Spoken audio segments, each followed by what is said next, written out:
Hello, Tar Heel Nation. Welcome back to the 127th episode of UNC Hoops Talk podcast. I'm your host, Dan DeWitt. Super excited to be here. And I mean, you can feel it, right? Everybody can feel that in the air. We are within a week. We are at the week of college basketball starting this Friday. I mean, you can just smell it, right? You just smell college basketball in the air. It's so close. We can feel it. Games are about to start counting, and I know I'm super excited. We're going to jump into that. We're going to obviously preview our first couple of games of the season. I'm going to go through a little bit of news. We don't have a lot of news. This might be a little bit shorter of a podcast this week, but a little bit of Tar Heel news. We're going to review the exhibition game, go back over anything that we can nitpick and get out of that, and see how our freshmen looked and how we looked without Joel, all those kind of things to see how we're going to start our season here. And yeah, then we'll preview the season, the first two games of the season. And yeah, I mean, I got goosebumps thinking about it. Like, college basketball is here. I'm so excited. So I'm glad that you've joined me, that you're along for the ride that is going to be the 2017-18 UNC Tar Heels basketball season. And like I said, I'm just so glad that you're joining me in that journey. And I'd love to hear back from you as we have this conversation. So let's jump right in. Last week, I didn't break it. I wasn't the one that found out. I didn't break his wrist. I promise that. But I also wasn't the one to announce to everybody. But I believe I was probably the first podcast that talked about Joel Berry's broken hand. We didn't know at that point when it was. Of course, since then we found out that it was from him playing video games against Theo and losing and punching a door. If you listen to the Insider podcast with Jones Angel and Adam Lucas, Joel was on there kind of talking about it, and it wasn't even really out of that he was so angry, and it wasn't really his competitive spirit even. He was just kind of, frustrated, or gave that kind of punch as he was going to his room. Not even necessarily in anger, more out of kind of joking and stuff. And he said his pinky got caught on it, and it just hurt. And when we woke up, it didn't feel right. And yeah, from there on, obviously went and had x-rays, and it was broken. So we've all been there. If you've played video games, you've been mad enough that again, this isn't really why he punched the door, because out of, he was just that angry. It was kind of just a joke as he was passing the door. But I mean, we've been there, we've done that. I know I've punched stuff or thrown stuff because of anger.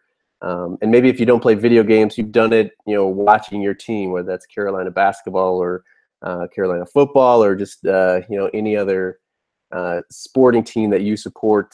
Something's gone wrong, you didn't like the ref's call, you've punched something, you've hit something, you've thrown something, and maybe ended up breaking, maybe not a bone, but breaking the remote, breaking, something laying around. So we've been there, and he is a college student, and things are going to happen. Luckily, it happened now instead of in March or whatever. And luckily, he's only going to be out for a month. We'll get some valuable time for Jalik Felton, for Seventh Woods, for Theo at the point maybe. We're not going to look ourselves to start the season. That kind of stinks. And for all those people that are going to the first couple of games or first few games, kind of stinks that you have to watch the team without their leader, without Joel Berry, without the Final Four MVP or MOP. So that does stink, but we're going to survive. It's going to be okay, and we'll move on. So that's about all the news I have as far as Tar Heel related. We're going to keep moving right along into the exhibition game. We played Barton College. What was that? The 27th. That was not this past Friday, but the Friday before already. And it does seem like a long time ago. I tweeted to somebody, like, it's just too long for 2 weeks in between seeing them on TV and then having to wait till the game started. We can't do this anymore. I don't know how to change it or what we need to do, but we can't have such a big break. Like, it's such a tease, and then get 2 weeks to wait until we get to see them again. So that's just too long. But yeah, jumping in and nitpicking stuff. Theo Pinson led us in minutes with 25 minutes. He ended up with 14 points, so he was pretty aggressive scoring the basketball. Luke May led us in points with 18 and also rebounds with 11 in his 20 minutes. So that was good production from Luke. Garrison Brooks looked pretty nice, 13 points, 9 rebounds. Cameron Johnson struggled shooting the 3-ball, struggled shooting really at all, but did end up with 11 points. Only 2 rebounds, needs to do a little bit better job on the boards there. He had 3 assists as well as Luke and Theo did. But it was actually Jalik Felton that led us in assists. He had 7 assists, just 1 turnover in 21 minutes. He looked better than 7th Woods out there. 7th obviously really struggled. He had 2 assists to a turnover, just 4 points in 19 minutes.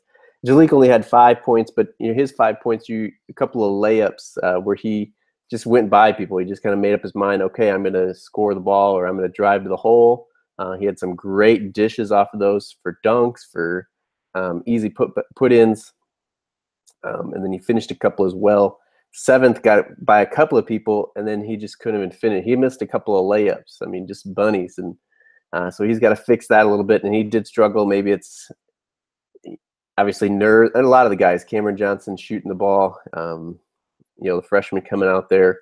A little bit of jitters, but he's got to work through that, and he's got to look more comfortable than what he did in the exhibition game if we are going to be able to count on him as a backup there.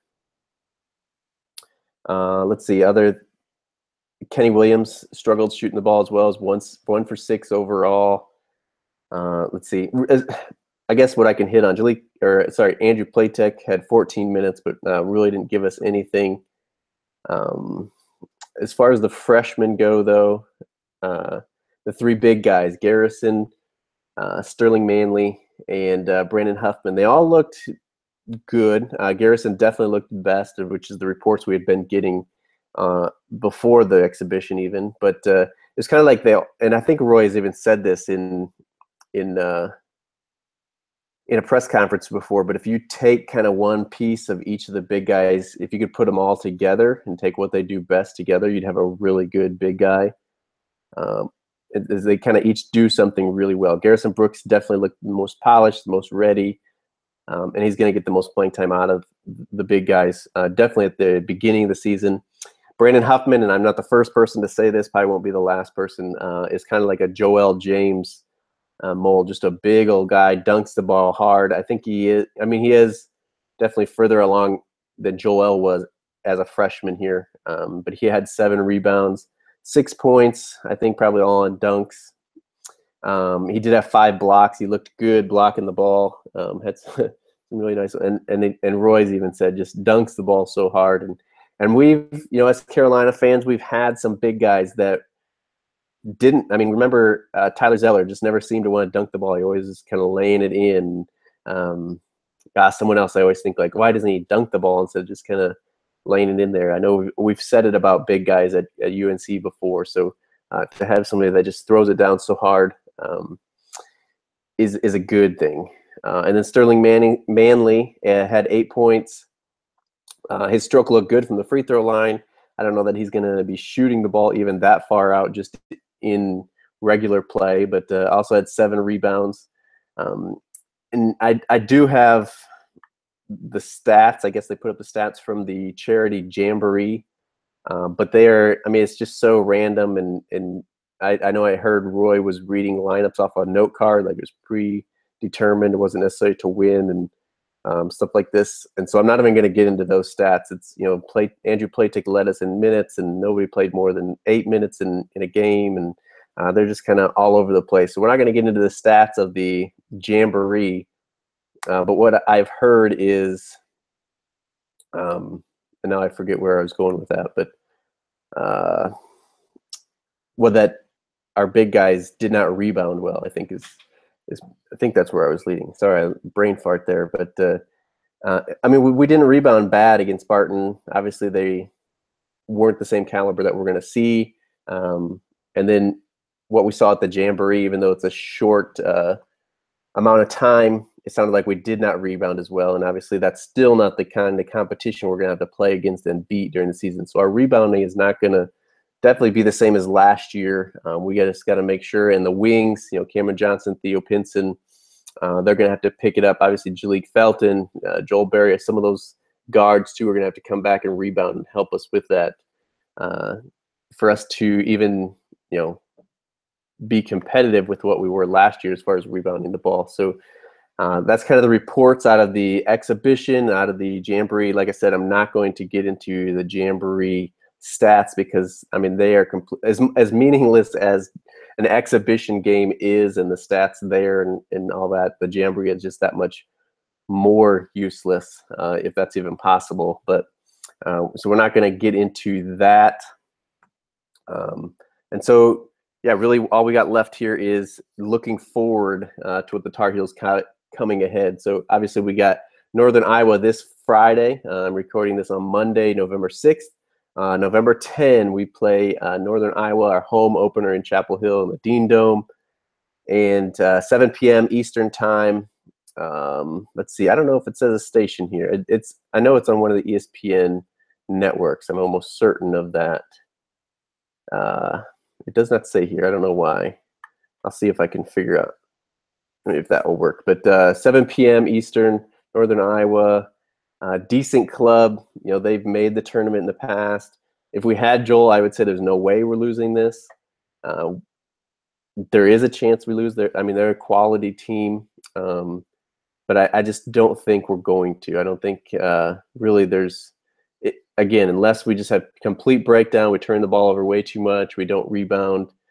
I guess it's plausible, it's possible, but I think we're going to be okay. We should win against Northern Iowa even without Joel. I think some of those guys have too much pride. Theo, Luke, Cam Johnson, Kenny Williams, they're going to have too much pride to let us lose home opener here, so we'll be okay. Depending how we look against Northern Iowa, though, Bucknell is going to be an excellent team this year. Picked to win their conference. And yeah, so again, if we look good against Northern Iowa and say we have the talent, of course, we know that, to beat Bucknell. But again, how we look against UNI, I think, is going to determine how confident I am against Bucknell after that. I'm not going to podcast between the Northern Iowa and the Bucknell game. Maybe I'll do like a little Periscope or something talking about it, maybe right after the Northern Iowa game. I don't know. We'll see what I can pull off. So if you're not following me on Twitter or Periscope, to be able to catch that if I do that, and I'd like to do more of that throughout the season. So if you're not, I would encourage you. It's at AltarHeelDan on Twitter. Should pull up there. And then also AltarHeelDan on Periscope, if you have that to watch that. But really, Twitter and Periscope are together. We're not going to get into all that. So yeah, Northern Iowa is going to be on ESPNU on this Friday. Next Wednesday, it says that the Bucknell game is on the ACC network, which, yeah, I don't know what station that is locally. I'm out of state, if you didn't know. Headquarters here in Tennessee. So yeah, the channel, I know Dish is what I have, and we got that there. I don't know exactly what channel it is, and that game is Wednesday, November 15th at 8 p.m. Eastern against Bucknell. So it'll be an interesting one. I don't think we're going to blow out either of those games the way we played against Barton. Hopefully they've improved. Hopefully they come out hungry and excited to start the season and stuff. But really, I don't think to be a complete blowout like a cupcake as you'd think early in the season. So definitely want to watch those games, see how those young guys respond, and how we play without our leader in Joel Berry. And I don't think I'm going to podcast at all next week. I know it's crazy because I've been waiting until I can start podcasting every week, but to me it doesn't make sense to podcast in between the Northern Iowa and Bucknell game, and then there's really not enough time before the end of next week after that Bucknell game. My schedule isn't going to allow for it. So the next time my podcast is going to be 2 weeks from today on Monday, November 20th, which is the day of the Stanford game. Right now I got a guest lined up, so hopefully that works out, and I'll have a guest on. We'll talk briefly about the Stanford game, probably not a ton because it'll be that night and people won't get a chance to listen, but we're going to preview the Phil Knight 80th birthday party tournament. where we play the University of Portland, and then obviously depending who we win and lose. Yeah, we've gone through all that. You can look at the schedule on who we play after that. So look for that coming. Make sure you subscribe to the podcast wherever you listen or watch. It's available Apple Podcasts, Google Play, TuneIn Radio, Stitcher, pretty much any podcast app out there that you listen to podcasts on. It should be there. If not, let me know what it is and I'll look into it. Also, it is up on YouTube at UNC Hoops Talk YouTube page. And then also I have been live streaming on Periscope and YouTube as well as I record the podcast. So if you'd like to catch it live sometime, it's very likely it's possible, although I don't announce when I'm going live, so it's hard to kind of plan that. And that's why it's so important to subscribe. I'm not on a regular time period of when I release. It's kind of different every week. So make sure you subscribe and turn on notifications so that you get it as quickly as you can. And I love the support. You guys have been awesome. I'm going to quickly check here since I am doing live, any questions we got here. So, yeah, we got Don Juan watching here. He says he was in Chapel Hill for the exhibition game and Cam didn't look good. And then someone completely trolling here, so we're not going to read all those. But so Grant Bowden says, wondering if you think Manley gets any playing time this year. He will, because we need him to. I think all the big guys are going to get their chances. Brooks is going to start, and I think he's going to play the most minutes. He's going to have to kind of lose those minutes. But Manley and Huffman are going to get minutes, mostly just because Luke May can't play the whole game. We can't go small the whole game. Brooks can't play the whole game. Those guys are going to get their chances. Obviously, foul trouble. Hopefully, knock on wood. No injuries. But yeah. So Brandon Rauch on Periscope is saying Seventh Woods looked very timid in exhibition versus Spartan College. Yes, he did. He did not look good. And there, Don Juan is telling us that it was ESPNU. Thank you for that. And he says there's no way we're losing to UNI. I agree, but what was it, a few years ago, I was in Chapel Hill when we played, or we lost to Belmont College. We played, I don't remember who we played before that, but we did not look good. And I said to my wife, I was like, if we play like that, I think it was a Friday, Sunday game. We play like that on Sunday and we're going to lose to Belmont. And we did. We lost to Belmont. And on top of that, I had to ride the plane back to Nashville with the Belmont basketball team. It was not fun. Of course, the only thing I brought for that trip was Carolina shirts and hats and stuff. And I had to ride the plane back with the Belmont team, and that was not fun. So, yeah, it's possible we can do it. I don't think we should. Again, we got the talent that we should beat them and all that stuff. But Brandon Austin said that our bigs did look good in the exhibition. They did. The exhibition game, our bigs look good. Brooks really produced, obviously 13 points, and he rebounded well enough. But again, their tallest player was like 6'5", 6'7", maybe. And these are 6'10" guys going up there, and obviously more athletic than those guys. So we rebounded well, but Theo needs to step up. I agree, Brandon Rauch. But we can't have Theo going back to YOLO Theo, as I called him in his freshman, sophomore years, where he tries to do too much or make the play. He has really kind of settled in, like last year, and he does need to be more aggressive offensively, but I don't think he can get, too crazy to where he's, especially without Joel here, where he thinks he's got to do it and make the plays that are out of character for him. We need him to stay in character, and no, he can't jack up threes right and left. That is, that's what he did as a freshman, and yeah, that's why I called him YOLO Theo. So yeah, we can't go back to that. But all right, so I think I've covered everything. Let me check my notes one more time here, and just remind you again, you got UNI this Friday. We finally got college basketball. I think that's the first there are games, even the ones that are not North Carolina. And then also that following, Monday, I think, is when the Champions League. And I know Duke plays in that, but yeah, it's going to be fun to watch. It's 1 against 2, and I think 4 against 5 or something like that. So that's going to be a great way to start college basketball. And I almost forgot, since it's in the title, obviously, my Final Four picks. So I need to give my final 4 picks. And I had them written down right before I started. I went to pick them up and refresh my memory, and they were gone out of my notes. So kind of doing this a little bit off the top of my head. I did prepare for it, but it's not written here in front of me. And just to preface this, if you haven't watched the predictions podcast, I gave the predictions of my season, and I did not pick North Carolina in the Final Four. I had us losing Elite Eight. So obviously I'll be cheering for the Tar Heels to get to the Final Four and win it all. But to kind of stay with my prediction there that they aren't going to make it, I did not pick North Carolina in the Final Four. And also, I know that all the teams I picked were top 10 teams, and it's not likely that all 4 teams will come out of preseason top 10 teams. Some teams are going to drop off. Somebody's going to surprise us and make a run in the tournament, things like that. But my Final Four, and last preface, I promise, I kind of cheated because I wrote down 5. I don't know if I'm going to remember all 5 now, because I didn't, as I was kind of thinking of them ahead of the show. So we'll see if I can remember them. But the first one I kind of picked, I know I've had too many prefaces, but I just to let you know, as I was thinking about picking, I kind of strayed away from the teams that are involved with the FBI stuff. So like Arizona, I think they have a great chance to make the Final Four, but I didn't pick them because of the FBI stuff that could be going on with them as we get into the season. I think they have a great shot.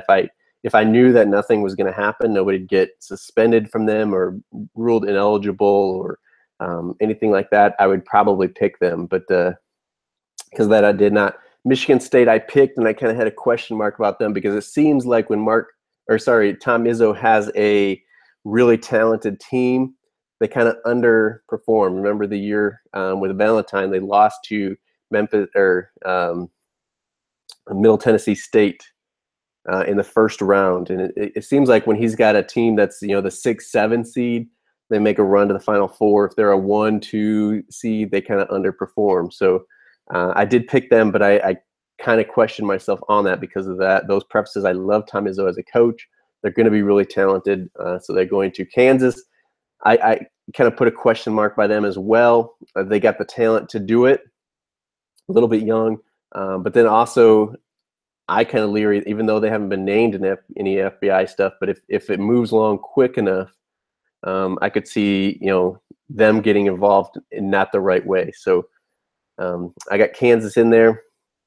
Now I picked Florida, and then also Wichita State. I think with them going to a new conference, them getting tested a little bit more this year, and I guess their question mark is health. They're not going to start the season off healthy, so we'll kind of see how their non-conference season goes.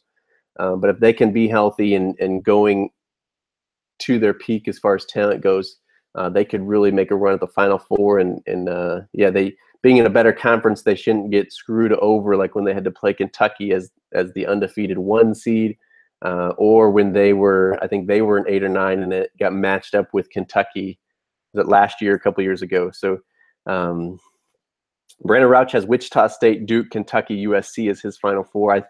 Obviously, I didn't want to pick Kentucky or Duke because I don't like them. I think they're too young as well. Obviously, again, they have the talent to do it. They could put it together and do it, but I don't like them, and so I don't want to pick them. And then also I have the excuse of them being too young. USC, like I said, they've been kind of named in the FBI stuff, so I strayed away from all of those teams. So far I have Michigan State, Kansas, Wichita State, Florida, and then because I had Kansas and Michigan State, both those question marks, I picked another team, and I don't remember who it is. I kind of like Cincinnati as a team. I don't think that's who I picked, and I don't think they're really top 10 right now either. And so, yeah, I don't remember. So I guess I got to stick with those 4 teams. I guess I got Kansas, Michigan State, Wichita State, and Florida. And again, I think I think those are all like top 7, 8 teams. Don't think that's really going to be the way it is. But yeah, Brandon Rauch also made the comment of, do you think Grayson Allen trips somebody this year? I don't think he can afford to, so I don't think he does. But the way he loses his mind, who knows? Don Juan on YouTube asked, what about Miller, talking about Walker Miller. he could get some playing time, but I think it's going to be mostly garbage. Early, I think he'll get some time, but when we really get into our rotation and into ACC play, he may get a minute or two here, but I don't see him really contributing this year. And then Grant Bowden asks, do you think that Wichita State will be ranked #1 at 80 point this season? I don't. Obviously, they could if they're like the last undefeated team, but I don't think they're as likely to go undefeated because of the conference change for them. They don't.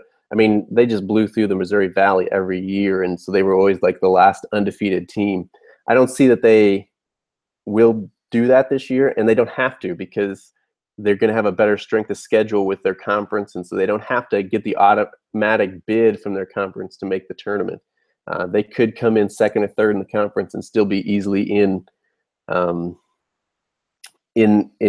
talks of an at-large bid. So Brandon says West Virginia returning a lot of players, look for them to go deep as well. You know, I thought about them too. It was West Virginia and Cincinnati. Again, I don't think I picked either of those teams to go to the Final Four. I don't think that was the team I couldn't think of, but I did think about West Virginia as well. I agree with you. They could really make a run if they put stuff together.